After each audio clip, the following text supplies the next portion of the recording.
दोस्तों, जो लड़की मायके से ये 3 चीजें लेकर ससुराल जाती है वो अपने पति को कंगाल कर देती है, आबाद की जगह बर्बाद कर देती है। मित्रों, आज की ये वीडियो विवाहित स्त्री पुरुषों के लिए बहुत ही महत्वपूर्ण है। अक्सर कुछ गृहस्थ लोगों के जीवन में उथल पुथल मची रहती है। कोई अपनी पत्नी से परेशान है तो कोई पति से, कोई घर वालों से दुखी है तो कोई ससुराल वालों से। लाखों लोगों की जिंदगी में ये समस्याएं बनी रहती हैं।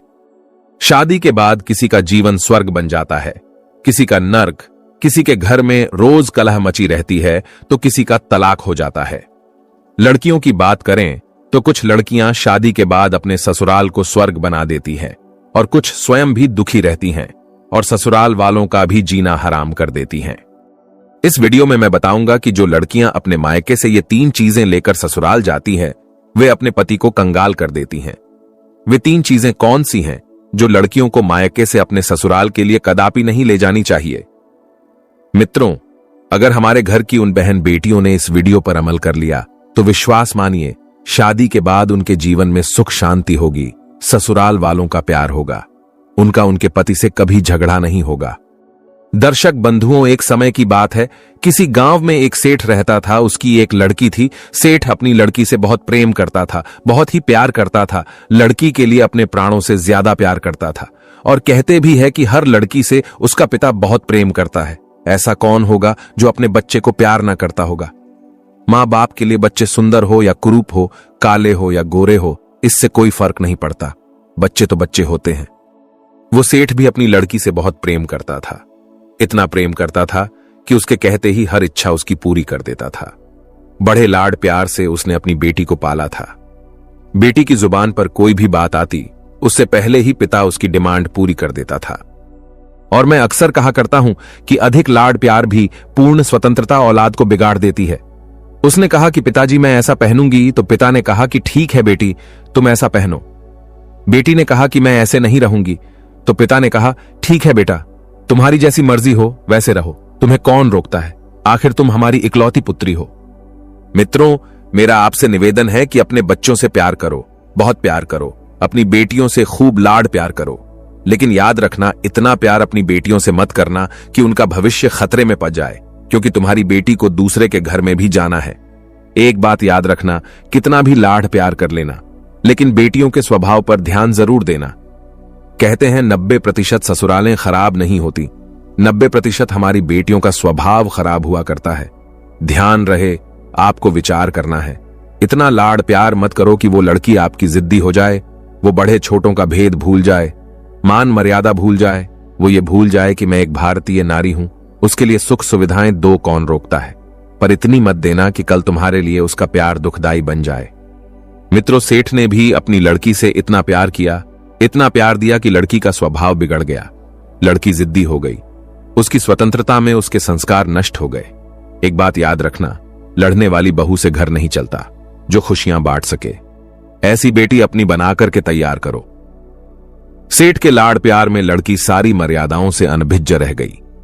8 बजे सोकर उठती थी, कोई कुछ कहता था तो 1000 जवाब देती, झुंझला करके बातें करती थी।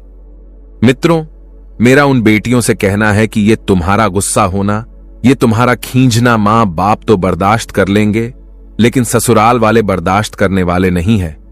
ध्यान रखना, मां बाप तो आपका हर जवाब सुन लेंगे, आपके सारे नखरे उठा लेंगे, लेकिन जब तुम विवाह करके ससुराल जाओगी तो तुम्हारी कमियों को पीहर में तो बर्दाश्त किया जा सकता है, लेकिन तुम्हारे गलत स्वभाव को ससुराल में कोई भी बर्दाश्त नहीं कर सकता। धीरे धीरे वो लड़की अपनी जिंदगी में बहुत बड़ी अहंकारी होती चली गई, घमंडी हो गई। एक दिन सेठानी सेठ को समझाती है कि देखो जी, तुम जो इसके लिए करते हो, तुम्हारे इसी प्यार की वजह से अब वो जिद करने लगी है, सबको बात बात पर जवाब देने लगी है। पिता ने कहा, बच्ची है, सब ठीक हो जाएगा। पत्नी ने कहा, जी उसे आप बच्ची समझ के मत छोड़िए, आपका ये प्यार आपकी उस बच्ची का जीवन बर्बाद न कर दे। बच्चे की हर डिमांड पूरी करके आप थोड़ी देर तो खुश हो जाओगे, लेकिन ये आदत यदि बच्चे को लग गई तो जिंदगी भर आंसू बहाने पड़ेंगे। ध्यान रखना, एक लड़की का जब घर बर्बाद होता है तो सिर्फ उसे ही दुख नहीं होता, मां बाप भी जीवन भर दुखी रहते हैं। लड़की को पालना किसी संत की साधना से कम तपस्या नहीं हुआ करती। मित्रों, धीरे धीरे वो सेठ की लड़की बड़ी हो गई। पिता ने कहा कि अब तो बेटी बड़ी हो गई है, और जब बेटी बड़ी हो जाए तो माँ बाप को एक ही चिंता रहती है कि मेरी बच्ची का घर बस जाए, मेरी बेटी के हाथ पीले हो जाए तो मैं इस जिम्मेदारी से मुक्त हो जाऊं। एक अच्छा सा घर वह देखकर उस पिता ने उस लड़की की शादी कर दी। बेटी विवाह करके ससुराल चली गई। अब ससुराल में जब पहुंची तो ससुराल में 8 दिन भी नहीं हुए थे, तब तक पिता के पास फोन आ गया। फोन उठाकर पिता ने पूछा, बोलो बेटी तुम कैसी हो? बेटी कहने लगी, अरे मुझसे पूछ रहे हो कि मैं कैसी हूं? अरे पिताजी, मैं तो यहां पर बहुत ज्यादा परेशान हो रही हूं, मेरा यहां पर दम घुट रहा है। पिताजी ने पूछा, बेटा 8 दिन में ये तुम्हारा क्या हाल हो गया? लड़की बोली, मैं इस घर में 1 मिनट भी नहीं रह सकती, मुझे आज ही यहां से लेकर चलिए, मैं इस नर्क में नहीं जी सकती। पिता ने कहा, अरे बेटी 8 दिन में ऐसा क्या हो गया? अरे तुम ऐसा क्यों बोल रही हो? बेटी ने कहा, सब बेकार है, यदि मुझे जिंदा देखना चाहते हो तो इसी वक्त आ जाओ, जैसे हो वैसे आकर मुझे ले जाओ। बाप ने कहा, बेटी मैंने तो इतना अच्छा घर देखा था, तुम्हारे लिए इतना दहेज दिया था, सब कुछ दिया था, उसके बाद इतनी अच्छी शादी की कि पूरे नगर में ऐसी शादी आज तक किसी ने नहीं की, आखिर तुम ये क्या कह रही हो? बेटी ने कहा, मैं फोन रख रही हूं, आप जल्दी आ जाइए और वापस मुझे यहां से लेकर चलिए। यदि मुझे जीवित देखना चाहते हो तो जल्दी से जल्दी यहां से मुझे ले चलो, नहीं तो बेटी को आप नहीं देख पाओगे। मित्रों, वो लाचार पिता क्या करता, इसलिए ध्यान रखना, लड़की का बाप बनना कोई बच्चों का खेल नहीं हुआ करता। आखिरकार बेबस होकर के पिता को बेटी के घर जाना पड़ा। उधर जब बेटी की ससुराल में पहुंचा तो किसी ने न राम राम की, न कोई सम्मान भरा शब्द कहा। किसी ने इतना भी नहीं कहा कि समधी जी आइए बैठिए। लड़की के ससुर अपनी जगह से उठकर चले गए। दामाद भी वहां से निकल गया। देवर ने कुछ नहीं बोला। जब कोई नहीं बोला तो पिता बेटी के पास कमरे में चला गया। एक बात याद रखना मित्रों, एक बेटी के गलत व्यवहार से उसके ससुराल में उसके मां बाप का अपमान हुआ करता है, और यदि बेटी व्यवहार अच्छा रखती हो तो 4 लोग उनके स्वागत में खड़े हुए मिलते हैं। पिता जब बेटी के कमरे में गया और जाकर के कहा, बेटी क्या बात है? बेटी एकदम से बोली, पिताजी इसी वक्त यहां से चलो, यहां का पानी भी मत पीना। पिता ने कहा, बेटी ऐसे क्यों बोल रही हो? ये तुम्हारी ससुराल है, तुम्हारा घर है। बेटी ने कहा, पिताजी भाड़ में जाए ऐसी ससुराल, इसी वक्त मुझे यहां से पीहर ले चलो, मेरा यहां पर जीना हराम हो गया है, मैं यहां एक पल भी नहीं रुक सकती। उसने कहा, बेटा रुको, मैं तेरी सास से पूछता हूं। जवाब दिया, अरे क्या पूछना उस डायन से, वो तो डायन है, उसे मत पूछो। अरे उस बुढ़िया के कारण ही तो मैं यहां दुखी हूं, इस घर में उसी डायन ने तो मेरा जीना हराम कर रखा है। पिता ने कहा, बेटा एक बार ठहरो तो मैं उनसे पूछता हूं। मित्रों, अब पिता लड़की की सास के पास गया और बोला, बहन जी मैं आया हूं। सास ने कहा, मुझे दिखाई दे रहा है, मुझे चश्मा नहीं लगा है, आए हो तो कौन सा बड़ा काम कर दिया। पिता ने सोचा, यह कैसा व्यवहार है। वो फिर से बोला, बहन जी मैं अपनी बच्ची को ले जाना चाहता हूं। सास कहने लगी, ले जाने आए हो तो इसी वक्त ले जाइए, तुम्हारी लड़की ने मेरा जीना हराम कर रखा है। ये 8 बजे सो करके उठती है और कोई काम नहीं करती, सीधा हमारा बनाया हुआ खाना चाहिए, और किसी ने कुछ कह दिया तो 1 की 4 सुनाया करती है। ऐसी लड़की दी है तुमने, ले जाओ इसे और अपना पैसा भी वापस ले जाओ, अपना ये दहेज भी, ये भी ले जाओ, नहीं चाहिए हमें आपका दहेज और हमें ऐसी लड़की। सास की बातें सुनकर पिता का सर नीचे झुक गया और अपनी बेटी को लेकर के चल दिया। कहने लगा, बहन जी 10-15 दिन के बाद भेज दूंगा। सास बोली, भाई साहब ऐसी बहू को आप जिंदगी में कभी मेरे घर मत भेजना। पिता समझ गया जरूर कुछ गड़बड़ है। बेटी को कार में बैठाया और ले गया। रास्ते में पिता ने जाकर उस बेटी से पूछा, एक बात बताओ बेटी, ये माहौल सब कैसे बदल गया? लड़की बोली, पिताजी आपने मुझे किन गवारों में भेज दिया है, इससे अच्छा तो मैं कुंवारी रह लेती तो अच्छा था। पिता ने कहा, बेटी तुम चिंता मत करो, एक बात बताओ तुम्हारी ससुराल कैसी है?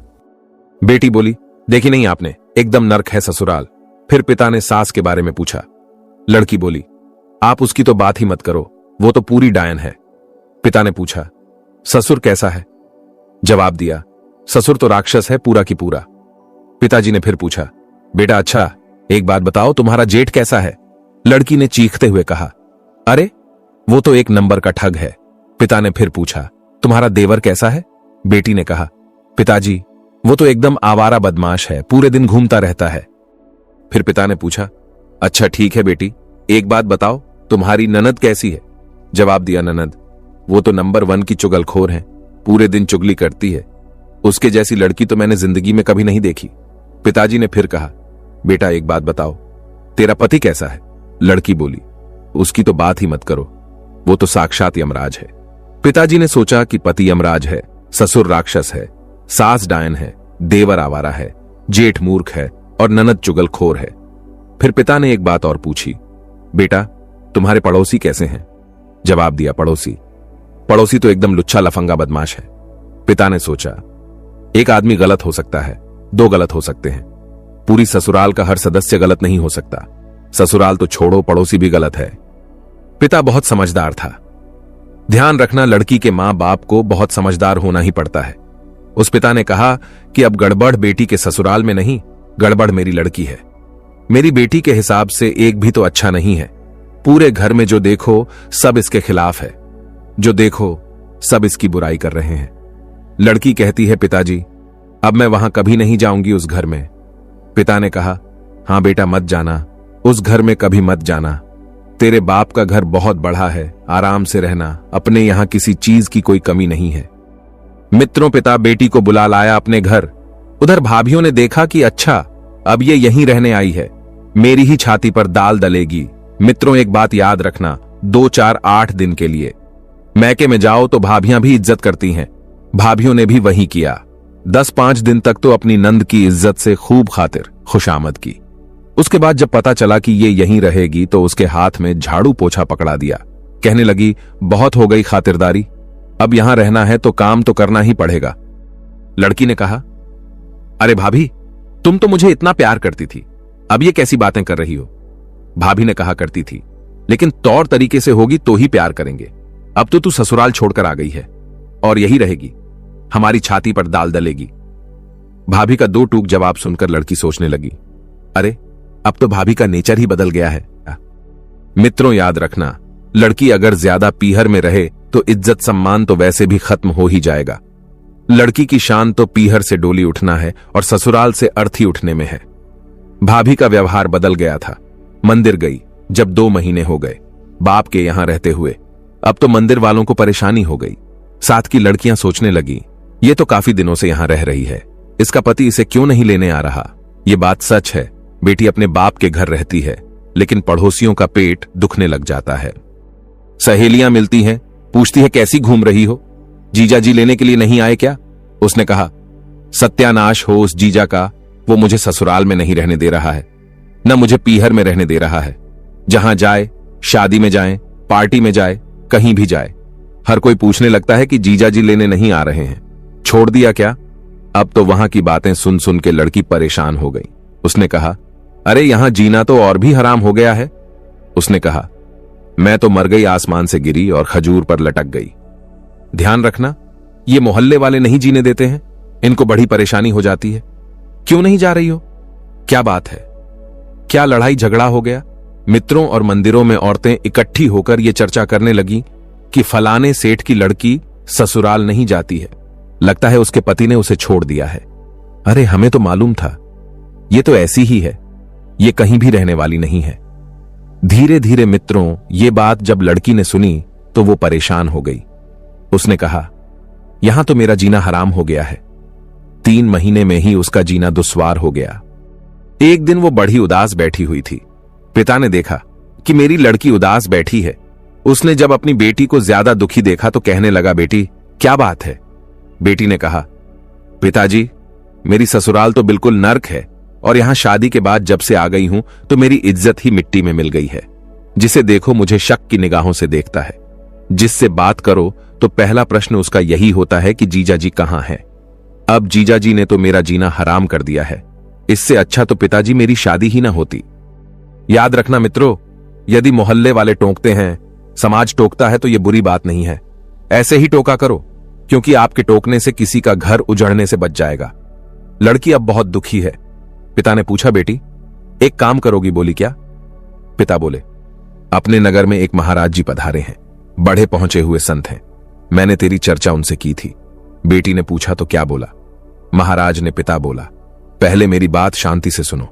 उन्होंने मुझे एक मंत्र दिया है, यदि उस मंत्र की आप साधना करो और उस मंत्र का जाप 6 महीने तक कर लो तो तेरी ससुराल तेरी मुट्ठी में आ जाएगी।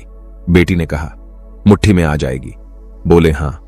लड़की यही तो चाहती थी कि सब कुछ उसके अंदर में हो, ससुराल में उसका राज हो जाए, वो महारानी बन जाए, सब लोग उसके इशारे पर काम करें।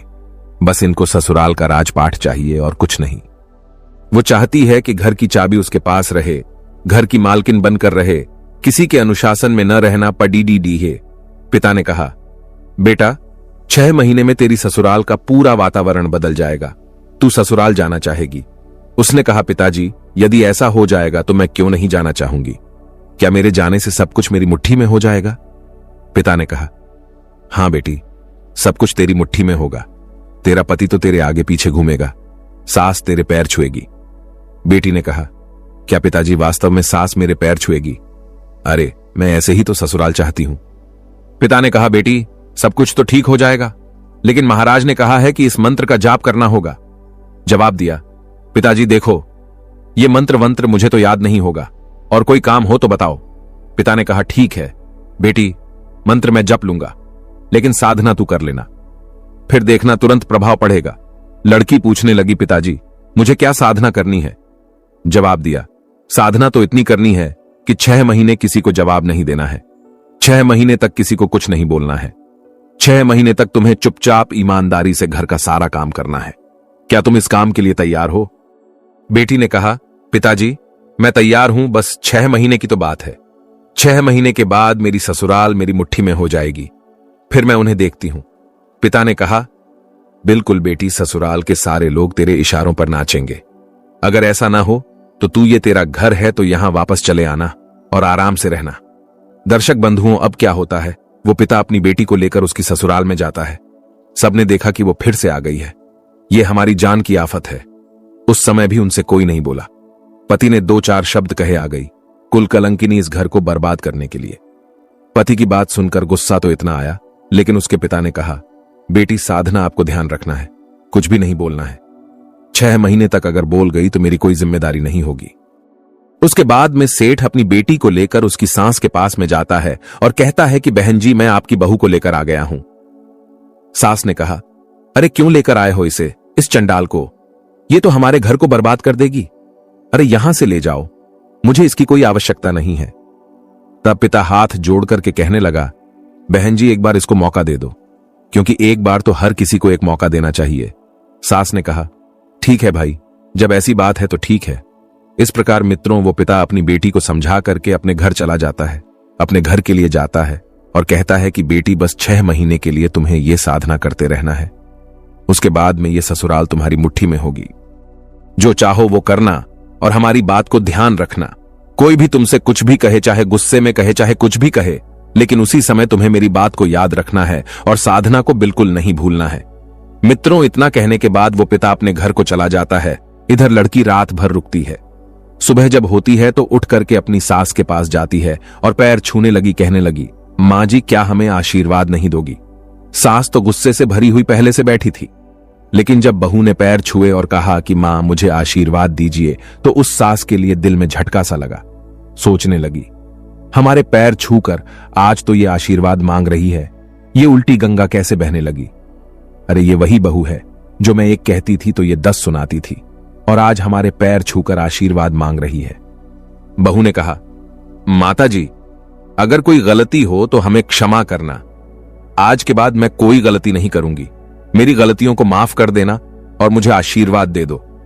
दोस्तों कहते हैं ना कि सास के लिए क्या चाहिए, अगर बहू सास के चरणों में जाकर के माथा रखने लगे और ये कहे कि मां जी मुझे आशीर्वाद दो, तो सास का हृदय प्रफुल्लित हो जाता है और वो सब कुछ देने के लिए तैयार हो जाती है। दोस्तों, उसके बाद में सास ने उस लड़की को बहुत सारा आशीर्वाद दिया। उसके बाद सेठ की लड़की वहां से उठती है और अपने काम पर लग जाती है। सीधी रसोई में पहुंचती है और भोजन बनाने लगती है। इधर जब बर्तन खटखटाने की आवाज आई तो सास ने अपनी बेटी से पूछा, बेटी रसोई में जाकर तो देखो, कहीं कोई बिल्ली तो नहीं घुस आई है? तब ननंद ने जाकर देखा। ननंद ने बताया, मां जी बिल्ली नहीं है, वो तो दूसरी बिल्ली है, मतलब जवाब दिया, वो ही है, आपकी बहू रानी रसोई में काम कर रही है। दोस्तों, अब तो सास का और भी मन बदल गया। उसने चुपचाप भोजन तैयार किया। भोजन तैयार करने के बाद में थाली परोसी अपनी सासू मां को खिलाती है और सासू मां को बड़े प्रेम से भोजन खिलाया तो उसका दिल खुश होने लगा। इधर जब उसके ससुर आए तो ससुर के पैर छुए और थाली लेकर के भोजन ससुर के पास में पहुंच गई। हाथ जोड़ करके कहने लगी, पिताजी, अगर मुझसे कोई अपराध बना हो, कोई गलती बनी हो तो मुझे क्षमा कर देना। दोस्तों, जब पिता समान ससुर ने देखा कि ये तो हमारी वही बहू है, अगर घर में से कोई एक बार भी कुछ कहता तो ये उसे 10 जवाब देती थी, लेकिन ये आज हाथ जोड़कर मेरे समक्ष खड़ी है। मित्रों, कहते हैं कि एक पिता के लिए क्या चाहिए, ससुर के लिए क्या चाहिए, उसका बच्चा, उसकी बहू, उसकी इज्जत करें, उसका सम्मान करें, समय से उसे भोजन दे, समय से उसका ध्यान रखे, बस यही चाहिए। मित्रों, अब तो सुबह जल्दी उठना, जो 8 बजे उठती थी वो 6 बजे उठना आरंभ कर देती है। घर का सारा काम काज करने के बाद पति की सेवा, अपने जेठ का भी ध्यान रखती है, अपनी ननद का भी खूब ध्यान रखती है, सबके लिए समय से भोजन देती है। अगर कभी कभी उससे कोई कुछ कहता तो उसे गुस्सा तो बहुत आता था कि उसे कच्चा ही चबा डालूं, लेकिन जब उसे गुस्सा आता था तो उसे उसके पिता की वो तस्वीर याद आ जाती थी जिसने कहा था कि बेटी साधना को मत भूल जाना, केवल 6 महीने की तो बात है। मित्रों, अगर उससे कोई घर में क्रोध से भी बात करता तो उसे भी बहुत गुस्सा आता था, लेकिन वो जब साधना की बात याद कर लेती तो सोचती थी 6 महीने की तो बात है, उसके बाद मैं इन लोगों को देख लूंगी। मित्रों, इस प्रकार से वो अपना समय गुजारती रही और चुपचाप सबकी सुनती रही, सबका ख्याल रखती रही। और इस प्रकार 1 महीना जब धीरे धीरे बीत गया तो एक दिन क्या होता है, उसकी सास ने अपनी बहू को अपने पास बुलाया और घर की जो चाबियां थीं अपनी बहू को सौंप दी और कहा कि बेटी, तुम मेरी बेटी की तरह हो, तुम मेरे घर की लक्ष्मी हो, आज से इस घर की सारी जिम्मेदारी मैं तुम्हें सौंपती हूं। इतना कहकर सास ने बहू को चाबी दे दी। एक बहू के लिए मित्रों क्या चाहिए, सारे घर का राज चाहिए। जो चाबी उसकी सास ने उसको पकड़ाई, अब तो उसका दिल बहुत खुश हो गया। सास ने बेटे को पास बुलाया और कहा, ये तेरी पत्नी है, आज के बाद तू जो भी पैसा कमा कर लाएगा वो मुझे नहीं देगा, बल्कि अपनी बहू के हाथ में देगा, क्योंकि ये घर की बहू नहीं बल्कि लक्ष्मी है, ये घर की जिम्मेदारी का सारा बोझ उठाएगी। मित्रों, जब सास ने यह कह दिया अब तो उसका दिल फूला नहीं समाया। सोचने लगी, पिता ने सही कहा था कि साधना का प्रभाव 1 महीने में ही दिखने लगा। पिता ने तो यह कहा था कि 6 महीने लगेंगे, लेकिन यहां तो 1 महीने में ही साधना का प्रभाव दिख गया है। जो हमारे हाथ में पूरे घर की चाबी भी आ गई। सब लोग हमारी प्रशंसा कर रहे हैं, सब लोग हमारे कहने के मुताबिक चलना चाहते हैं। बस यही तो चाहती थी जो उसके लिए अब मिल चुका था।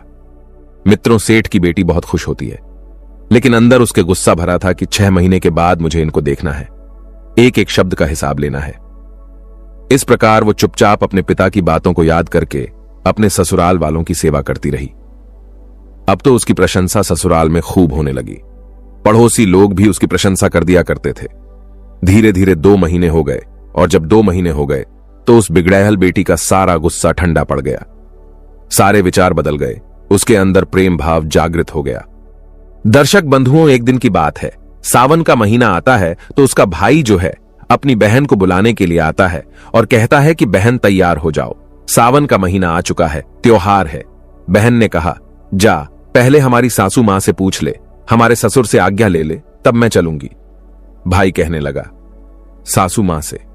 बोली, हां, अगर मेरी सासू मां और ससुर जी कह देंगे तो मैं जरूर चलूंगी। उसका भाई उसके सास ससुर के पास जाता है और कहता है, मां जी, हमारी बहन को भेज दीजिए, मैं अपनी बहन को बुलाने आया हूं। सास कहने लगी, ठीक है बेटा, तुम भाई बहनों का त्योहार है, इसको ले जाइए, लेकिन ज्यादा दिन के लिए हमारी इस बहू को अपने यहां मत रोकना। रक्षाबंधन हो जाए उसके दूसरे दिन इसको भेज देना, क्योंकि इसके बगैर मैं जी नहीं पाऊंगी। ये तो हमारे घर की लक्ष्मी है, अब तो ये चली जाएगी तो हमारे दिन रात कैसे कटेंगे। दर्शन बंधुओं, अब तो वो बिगड़ैल बेटी अपने भाई के साथ अपने पीहर आती है और पिता से मिलती है। पिता ने अपनी बेटी से पूछा, बेटी तुम्हारी सास कैसी है? अरे वो तो डायन थी, जवाब दिया। नहीं पिताजी, उनके बारे में ऐसे शब्द मत बोलो, वो डायन नहीं है, वो तो हमारी अच्छी मां है। अरे मां से भी बढ़कर प्रेम करती है मुझे। पिता ने पूछा, तो ससुर तुम्हारा तो राक्षस है? बोली, पिताजी ये भी मत बोलो, हमारे ससुर के बारे में मैं एक शब्द नहीं सुन सकती, वो राक्षस नहीं है, वो तो हमें आपसे भी ज्यादा प्रेम करते हैं। पिता ने कहा, तुम्हारा जेठ तो नंबर 1 का धूर्त है। बोली, पिताजी, उनके बारे में भी ऐसा मत कहो, वो तो हमारे बड़े भाई साहब है, पूरे घर का ख्याल रखते हैं। पिता ने कहा। फिर तो तुम्हारी नंद अब भी चुगलखोरी करती होगी। कहने लगी, नहीं पिताजी, अब वो मेरी पक्की सहेली बन गई है, उसके बारे में ऐसे शब्द मत बोलो। जवाब दिया, तुम्हारा पति तो यमराज था। बोली, नहीं पिताजी, हमारे पति के बारे में ऐसे मत बोलो, मेरा पति देवता है, उसके बारे में मैं ऐसे एक भी शब्द नहीं सुन सकती। उसके बाद पिता ने पूछा, तुम्हारे अड़ोसी पड़ोसी लोग बड़े बदमाश है, लुच्चे लफंगे हैं। जवाब दिया, नहीं पिताजी, हमारे पड़ोसी लोग भी बहुत अच्छे हैं।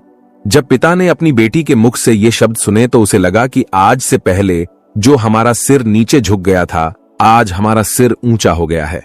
हमारी बेटी ने फिर हमारा सिर ऊंचा कर दिया और मैं फक्र से कह सकता हूं कि मैं एक बेटी का पिता हूं। दोस्तों, कहते हैं ना, बेटी चाहे तो ससुराल में समाज में अपने पिता का सिर ऊंचा कर दे और बेटी चाहे तो अपने पिता के लिए समाज में और ससुराल में सिर उठाने लायक भी ना छोड़े। दर्शन बंधुओं, उसके बाद में वो लड़की हंसी खुशी अपने पिता के पास रहती है और कुछ दिन बाद जब उसके ससुराल वालों ने उसे खबर भेज करके अपनी बहू को बुलवा लिया, उस बहू के सारे विचार बदल जाते हैं। वो घर एकदम स्वर्ग बन जाता है।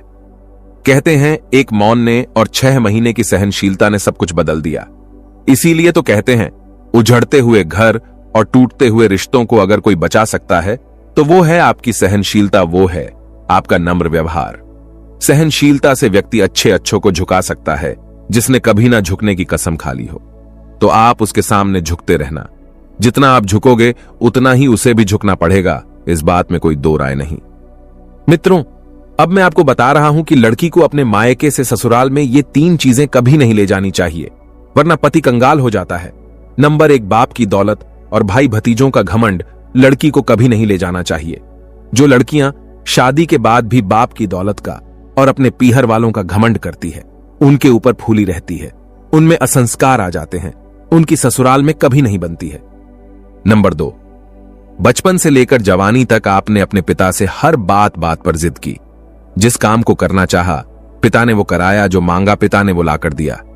वही जिद करने की आदत अगर वे अपनी ससुराल में भी लेकर जाती हैं तो याद रखना, आपके घर में सुख शांति कभी नहीं आएगी। इसलिए जो भी जिद्दीपन आपके अंदर है, जो भी गुस्सा है, अपने माँ बाप को दिखाती हो।